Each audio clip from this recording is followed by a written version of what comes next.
Hello everybody, and thank you for joining me at the Lonely Vine. So today I wanted to finish up our little 3-episode tour, if you will, of some Burgundy wines. If you remember the first episode, we looked at a Burgundy wine that was it could be anywhere within the Burgundy region. The second one, we looked at Cotes de Nuits, which is from a sub-region just up west of Chablis. And today we're going to look at a wine we can see again that is Burgundy, so we know it's from Burgundy. And this one is the Hautes Cotes de Nuits. Okay, so there's the Côte d'Or is one of the regions within Burgundy, and in there's the sub-regions of Cotes de Nuits and Côte de Bon. Now, Cotes de Nuits is primarily Burgundy, Pinot Noir, red wines, and the Hautes Cotes de Nuits is a sub-region within Cotes de Nuits. If you've kind of got this little strip running down that's the regions within Cotes de Nuits, the Hautes Cotes de Nuits is kind of it's almost like a little butt or a little tail feather sticking out to the west of it. There is no Premier Cru or Grand Crus in the Hautes Cotes de Nuits that I know of,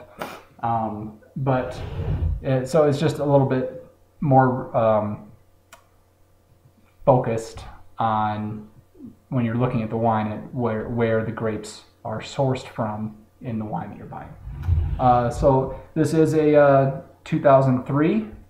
And it is 12.5% by alcohol. Of course, it does. Now, this is the first of the 3 that I got that do not say Pinot Noir on it specifically, because all the wines coming from this region would be Pinot Noir.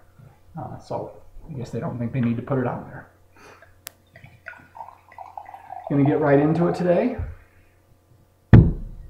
So now, if you remember the other day, last episode with the wines from the Cotes de Nuits, I was showing how thin it was and that you could see the bubbles that were floating on top of the wine. This is the same way. You can actually see through it, along with the reflection of my laptop, which really helps you out seeing what's going on in the wine, I know. But you know, a lot of the wines that I've shown like that, you know, the Cabernets and Syrahs and a lot of those other wines, they're so dark that really you don't see anything. But with these, you can see how thin it is, because you can see that those bubbles sitting right up there.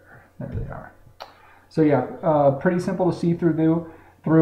This is darker than the Cotes de Nuits wine I tried the other day, but still, you know, easily to see the fingers through. You can read print through it. So, you know, if it was a blind tasting, you know, looking probably a thin-skinned grape. So let's get my nose into this wine.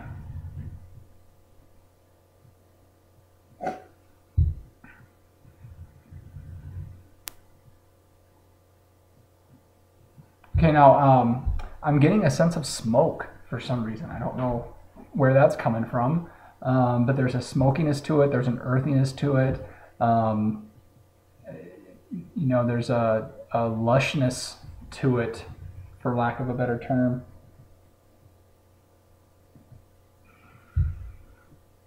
Like, yeah, like a smoke, like a campfire kind of smell is coming off here. So pretty interesting there. Grape wire, fruit-wise, you know, I'm getting a lot of that cherry smell, more of the dark cherry than the red cherry.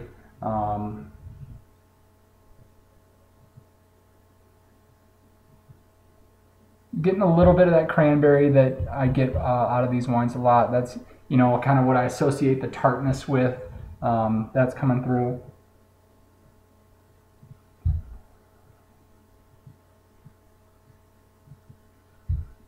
Yeah, but really interesting, that campfire smell is the predominant thing that I get out of it, which is, it's pretty interesting. You know, so apparently if I was cooking a campfire and I had some red cherries on a stick and was heating them up in the fire, and then threw it all in glass. That's what you'd be smelling if you were here with me. So that's it for the nose. Let's see what's coming through in the palate.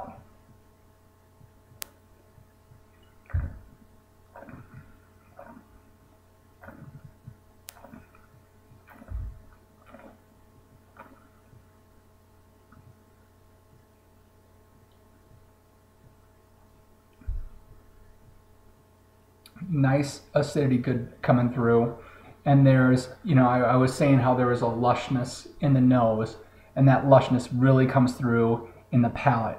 And I know that's kind of a weird thing to say, but there's a velvetness to this. It's really soft.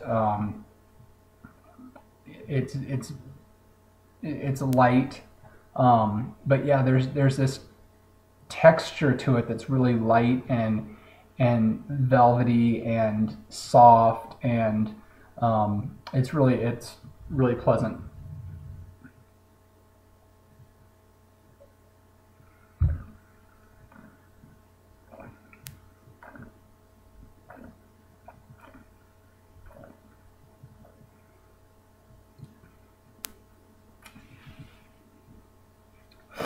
You know, and that red cherry's coming through. There's some cassis that's coming through in this as well. You know, that smokiness that I was getting through the nose isn't coming through at all in the mouth. You know, that's probably a good thing. But this is a very decent, just what I would expect kind of Pinot Noir wine. You know, I'm not getting jazz hands on it or going crazy for it or anything like that, but there's no flaws to it. It's just what I expect. This is a good representation, I think, of a table level Burgundy Pinot Noir. That's kind of redundant saying Burgundy Pinot Noir, but what the heck, I said it. Yeah, so, you know, good stuff. Just what I would expect. Really nothing to complain about. I was a little worried at the age, that 2003, that it might have gone past its prime, but no, you know, it's still fresh. It's still vibrant. Still a good little bottle of wine. You know, this would if you were scoring it, this would be right in that 87 point range. This is good stuff. Nothing wrong with it. Nothing blowing me away, but absolutely no complaints. Very happy with it. So that's, I think, all I got to say for this one. I hope you have enjoyed the little 3-part Burgundy talks shows, you know, the 3 wines. I hope you got something out of it. You know, the shows helped me really, you know, try to focus on where I'm drinking wines from to make sure I'm getting you good information. So I hope you enjoyed it. You know, if there's any regions of the world, anywhere you'd like to see me do shows on, let me know. I'll see if I can get them and throw some shows up for you. I don't think I'll do a question of the day today or a question for the show today. I think I'll just go ahead and give you some time back. We'll cut it here just around 9 minutes. I think that's good. Next show I'm hoping to do, if I do a show, will be a blind tasting.